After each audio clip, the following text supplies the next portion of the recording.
Tout le monde et bienvenue dans cette session du Power Platform French Summit. Déjà, on va remercier tous nos sponsors de ces deux journées, de ces deux fabuleuses journées. Et aussi merci beaucoup aussi aux organisateurs. Ils ont dû passer un temps infini pour organiser tout ça. Et c'est top, vraiment. Voilà, je les remercie énormément parce que c'est quand même bien d'avoir une communauté Power Platform. Et ça me fait moi vraiment très plaisir. Cette communauté, donc ces communautés plutôt, je voudrais dire, vous les retrouvez sur les réseaux sociaux. Donc il y a trois communautés, Bizaps Friend Community, AMS et la partie Club Power BI. Et vous pouvez les rejoindre directement sur les réseaux sociaux pour interagir avec eux et même vous inscrire dans ces communautés si vous voulez avancer là-dessus. La session qu'on va présenter aujourd'hui, c'est vraiment un retour d'expérience sur un projet que l'on a fait lors du dernier confinement. On va y reparler plus précisément, et qu'on appelle Log Assist. Et pour présenter ce projet, donc déjà on va se présenter. Donc moi je suis Pierre Bourdial, je suis un architecte technique de Microsoft. Je travaille actuellement avec les partenaires sur tout ce qui est solutions Business App et Power Platform. Voilà. Et je suis aujourd'hui accompagné de Sandra. Oui, bonjour à tous. Je suis ravie de présenter cette session avec toi, Pierre. Je suis Sandra Boussena, je suis consultante chez Microsoft dans les équipes MCS, donc c'est les équipes Microsoft Consulting Services, et j'appartiens au domaine Business Application. J'implémente nos solutions chez nos clients et je les accompagne, et c'est ce qui me passionne. Ok, super. Donc la session, on l'a découpée. J'avais pas vu l'animation, elle est énorme. Alors, l'agenda est assez succinct. Vous allez voir, on va juste expliquer ce que c'est le projet. On est là pour une demi-heure. La session ne fait qu'une demi-heure. On va parler de la problématique et des solutions qu'on a apportées, qui tournent forcément autour de la Power Platform. Une partie démo où vous allez voir un peu tout ça et conclusion et questions. Voilà. Donc, Log Assist. Log Assist, c'est une solution qui a été demandée lors du premier confinement. On a été approché par RESA. Donc, le RESA, c'est la coopérative, le réseau des achats hospitaliers, d'accord, pour les aider à les accompagner sur cette partie logistique et livraison autour de tout ce qui est matériel de protection individuelle. Ils avaient déjà des solutions, ils ont toujours des solutions. Nous, on n'est pas venu pour implémenter une nouvelle solution, mais sauf que les solutions qui étaient en place ne pouvaient pas, avaient du mal à vraiment s'adapter à la situation actuelle. Parce que les process ont changé, tout d'un coup il a fallu accélérer les choses, il y avait des gens il y avait une façon de faire et il a fallu faire différemment. Et donc il a fallu avoir une solution adaptable et très rapidement, avec une mise en place très rapide pour pouvoir gérer en fait la partie livraison de ces matériels de protection. Le use case qu'on va avoir, vous avez en fait ici un lien, d'accord? C'est aka.ms/reza underscore, donc on ne le voit pas à cause du soulignement, mais underscore log assist, d'accord? Et qui présente ce use case. Donc la mission qui nous a été demandée, c'est d'une part de construire un référentiel de bénéficiaires. Un bénéficiaire, c'est quoi? C'est à l'origine, c'était des hôpitaux, mais ça a été des hôpitaux, plus des pompiers, plus des infirmiers, plus des ambulances, etc., etc. Donc en fait, ça a grossi au fur et à mesure. La base bénéficiaire a grossi au fur et à mesure. Et on était au début sur 50 000 bénéficiaires et on a terminé à près de 150 000 bénéficiaires. Donc on a largement augmenté. Les données, ce ne sont pas des données cachées, ce sont des données vraiment issues de l'open data. Vous pouvez y accéder. D'ailleurs, je crois que Sarah vous montrera d'où ça vient. Et donc, après, il a fallu aussi implémenter tout un moteur de calcul pour calculer en fait les dotations. Donc, voilà, c'est simple, on avait des personnes qui voulaient des choses et derrière, on avait des stocks et il a fallu répartir ces stocks dans ces personnes qui avaient besoin de ces types de produits. Donc, il fallait cibler en fait les gens, calculer en fait les quantités allouées par bénéficiaire, d'accord, et les gérer par point de distribution. Voilà. Et tout ça, bien sûr, le but était de tracer tout ça, parce qu'on avait besoin en temps réel, et donc je dis bien vraiment en temps réel, d'avoir une remontée d'informations, de savoir ce qui se passait déjà quand on envoyait les produits, et surtout quand les gens avaient besoin de remonter des informations, on avait besoin de cette remontée d'informations. On devait avoir une solution protéiforme. Donc, ça veut dire quoi? Ça veut dire qu'il s'adapte en fonction des besoins qui étaient apportés presque au jour le jour. Donc, ça veut dire que dès le début, on a dû avoir une architecture protéiforme elle aussi. Et on devait en fait construire une architecture et on a dû avoir ces outils-là qui permettaient vraiment de construire la solution au fur et à mesure et de revenir des fois sur des choses qu'on avait implémentées pour pouvoir vraiment implémenter, enfin, pour pouvoir faire les besoins demandés. D'accord? Pas de formation, parce qu'en fait, on n'avait pas du tout le temps de formation. Le projet s'est fait en 5 semaines. D'accord? Ça s'est fait rapidement. Ça s'est fait d'une part côté client, on va dire côté client, avec un partenaire Capgemini Invent sur la partie vraiment métier. Et nous, on était vraiment une équipe de 10 personnes pour côté technique pour designer la solution, la développer et avoir vraiment tout ça. Donc, on n'avait pas le temps de gérer le change management. Donc, il a fallu avoir d'un peu du X-Design et de gérer tout seul les aides, les parties ticketing, etc. Tout était intégré dans la solution.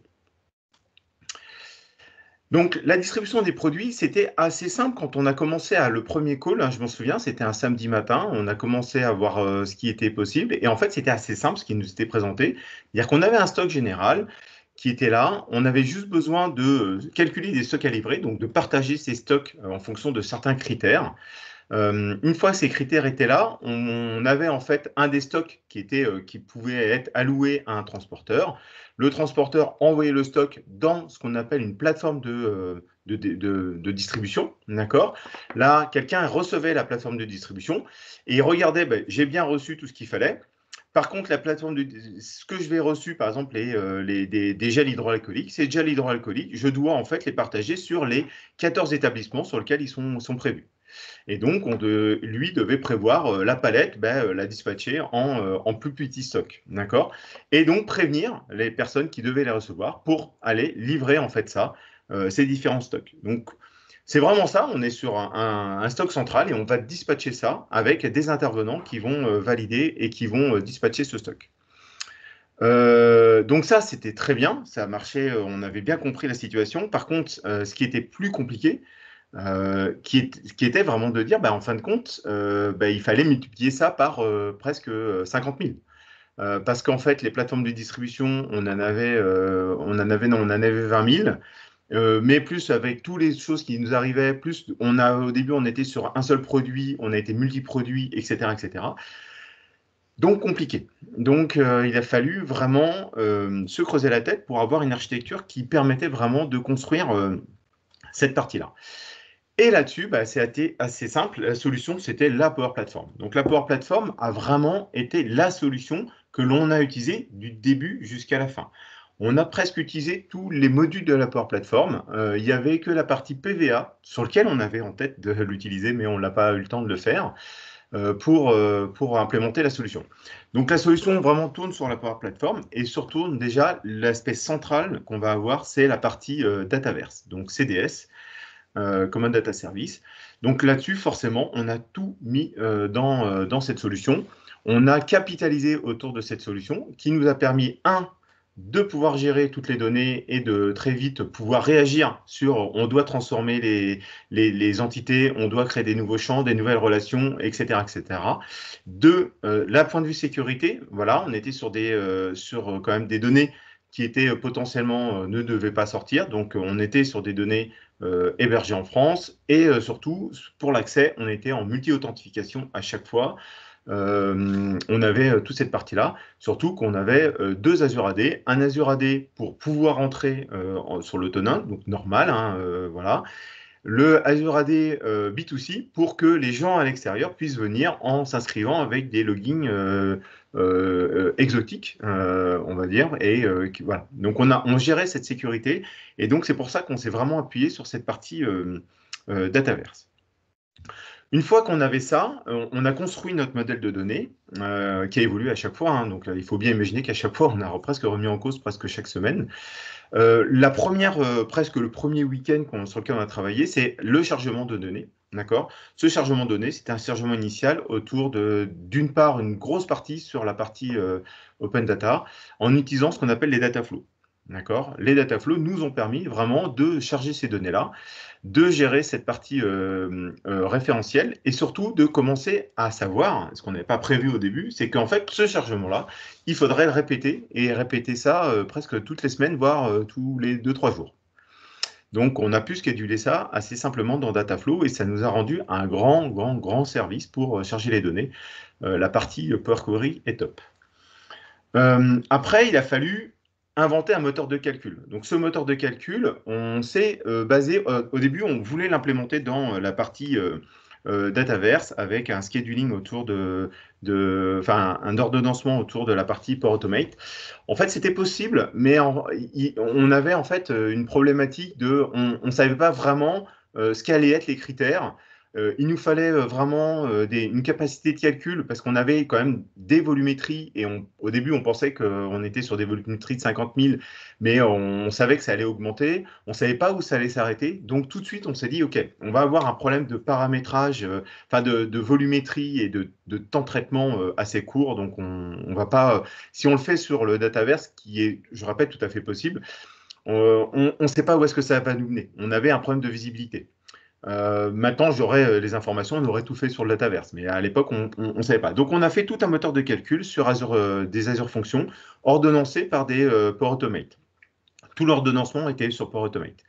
D'accord. Les Azure Functions sont hyper simples. On donne un JSON, ça nous redonne un JSON. On donne un JSON avec N établissements et les dotations, donc les règles de calcul, lui nous redonne les lignes à calculer. D'accord. Donc, c'est assez simple.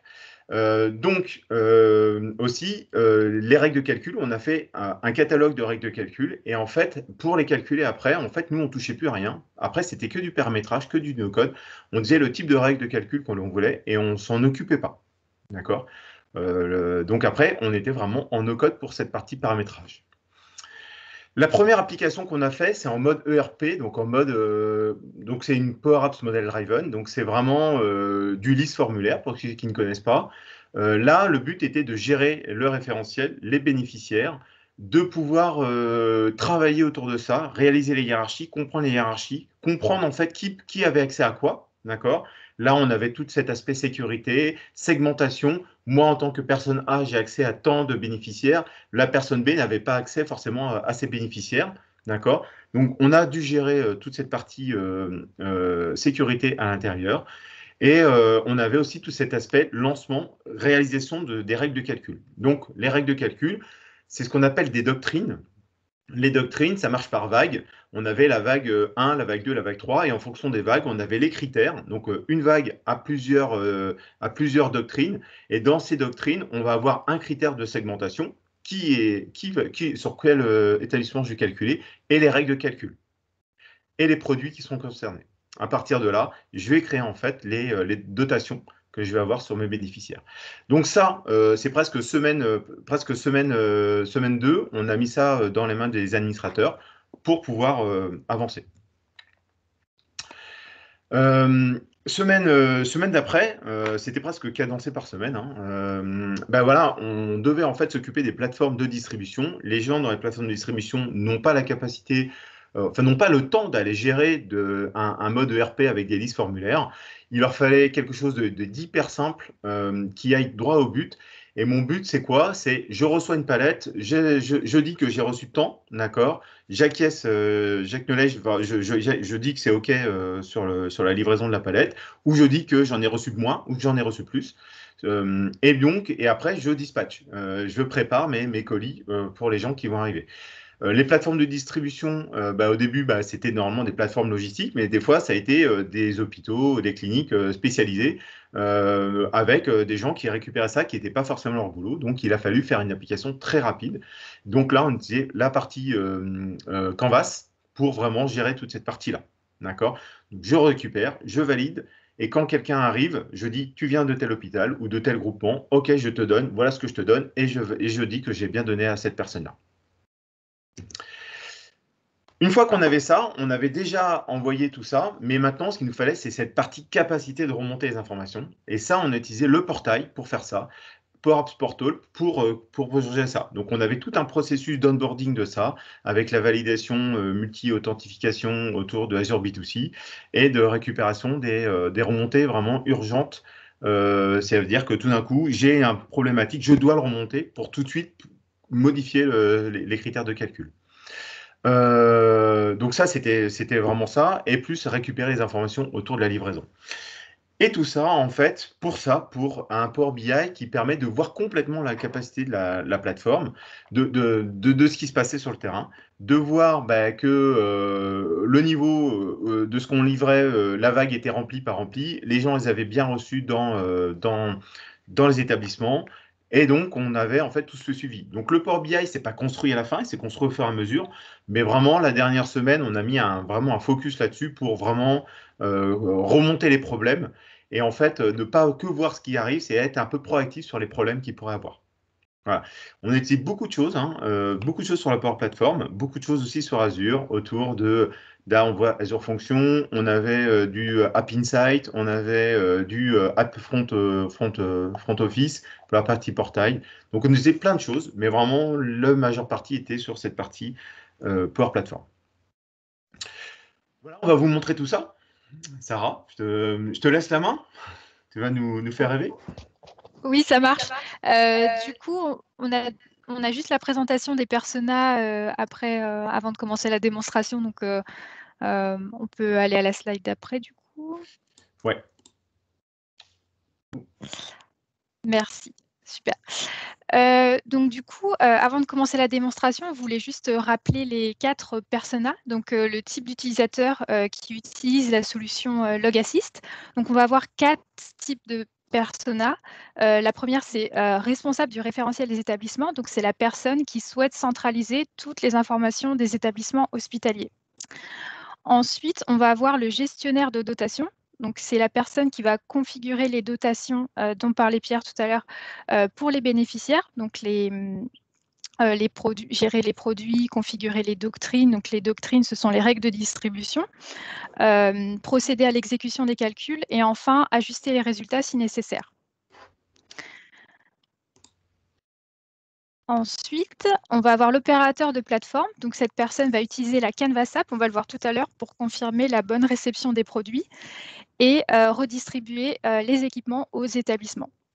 Donc, l'opérateur de plateforme, c'est la personne qui va déclarer les quantités réelles reçues sur son site et distribuer les quantités pour les établissements. Et enfin, la responsable logistique de distribution. Donc, cette personne, c'est celle qui souhaite avoir une vue en temps réel des distributions sur la France, que ce soit au niveau national, régional, et d'avoir la vision sur les vagues de distribution, qu'elle puisse identifier les problèmes urgents, et on le verra tout à l'heure, exporter les informations dans Excel. Alors, du coup, je vais passer à la démonstration. Donc, je vais partager mon écran.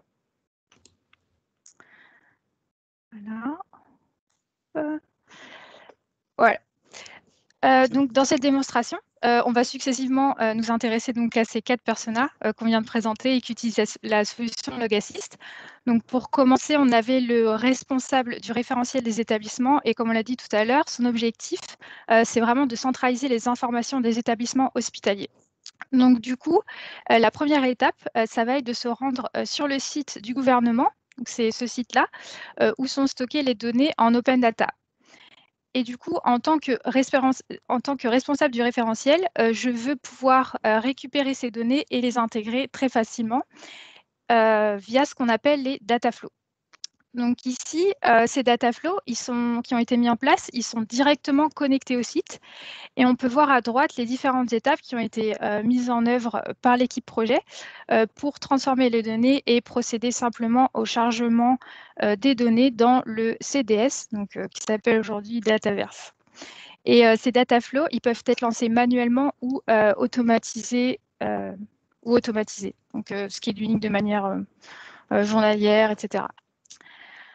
Ensuite, donc cette personne, elle peut se rendre donc, dans la model driven, donc c'est l'interface administrateur, où elle va pouvoir procéder à la validation du référentiel. Donc par exemple, ici j'ai tous mes établissements et mes plateformes. Je peux, en un clic très simplement, sélectionner par exemple une plateforme. Donc une plateforme, c'est un groupe d'établissements et afficher la hiérarchie. Donc là, on voit qu'on a une vision hiérarchique de la plateforme et de ses établissements. Donc si je reviens, je peux également très simplement ajuster les données en utilisant la fonctionnalité présente nativement dans la model driven. En cliquant sur exporter vers Excel, j'ouvre Excel Online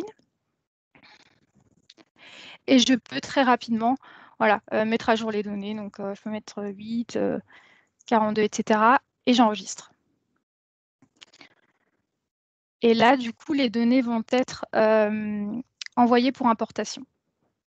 Et ensuite, lorsque les données vont être validées par le responsable du référentiel des établissements, ça va être le gestionnaire des dotations qui prend le relais pour configurer les dotations pour les bénéficiaires. Donc maintenant, si je me place en tant que gestionnaire des dotations, je me rends dans la model driven, dans l'interface admin, et je peux, dans le volet à gauche, commencer par configurer mes produits. Donc, je peux créer des produits, en supprimer, changer la description. Et je peux aussi donc, configurer les doctrines. Donc, c'est ici. Et les doctrines, comme on l'a dit tout à l'heure, ce sont les règles de distribution. Donc, par exemple, une doctrine, c'est 300 masques FFP2 par semaine pour tel ou tel type d'établissement. Et une fois la doctrine validée et les vagues de livraison déclenchées, comme l'a dit Pierre tout à l'heure, des flots en arrière-plan vont générer des lignes bénéficiaires, donc, que ce soit plateforme ou établissement.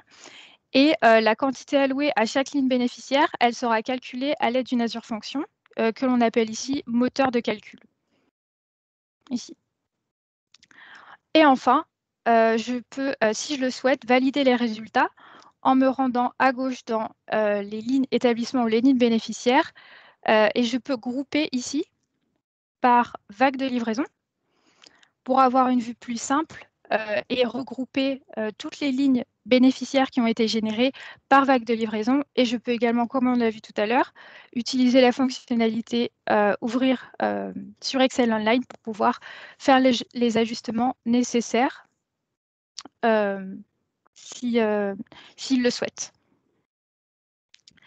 Et enfin, lorsqu'il a pu valider les résultats, si je me place maintenant en tant qu'opérateur des plateformes et que je veux confirmer la réception des équipements et la redistribution aux établissements, donc là, je vais ouvrir ma Canvas App. Donc là, j'ai accès à une application qui est très simple, qui est sous format tablette ou ordinateur portable. Et je peux rechercher très facilement ma plateforme. Donc là, c'est le numéro de plateforme. Ensuite, au niveau de la ligne, je peux indiquer si j'ai bien reçu la quantité qui a été allouée. Je peux cliquer sur conforme ou alors je peux indiquer la quantité reçue réelle si elle est différente.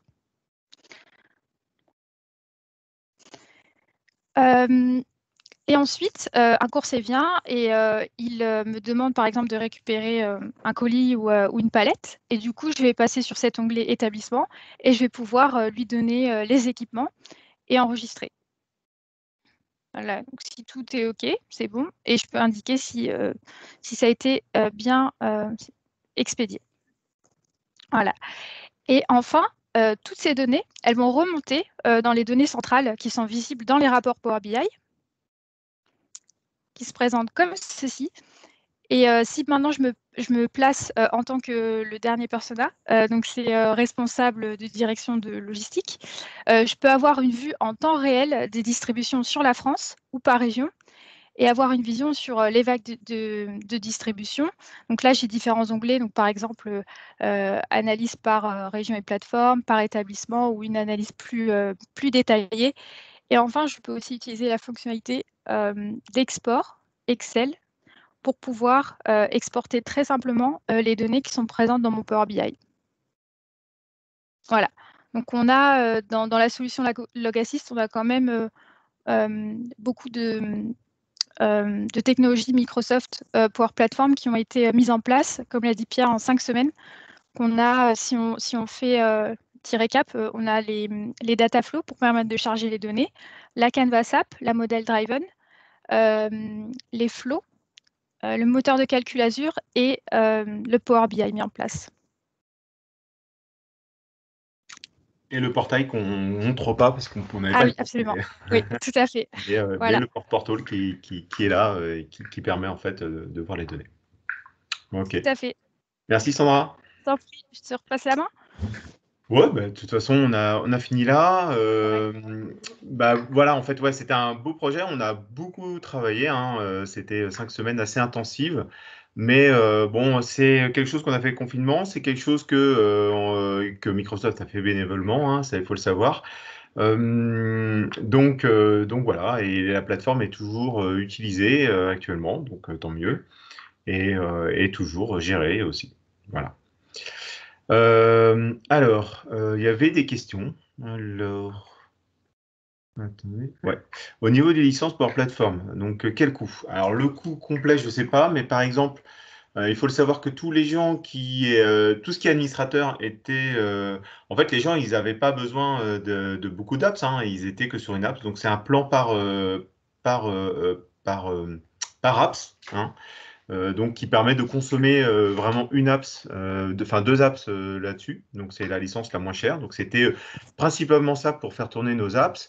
Et tout ce qui était plutôt vraiment gros administrateur et développeur, là on était sur un plan par user. Voilà.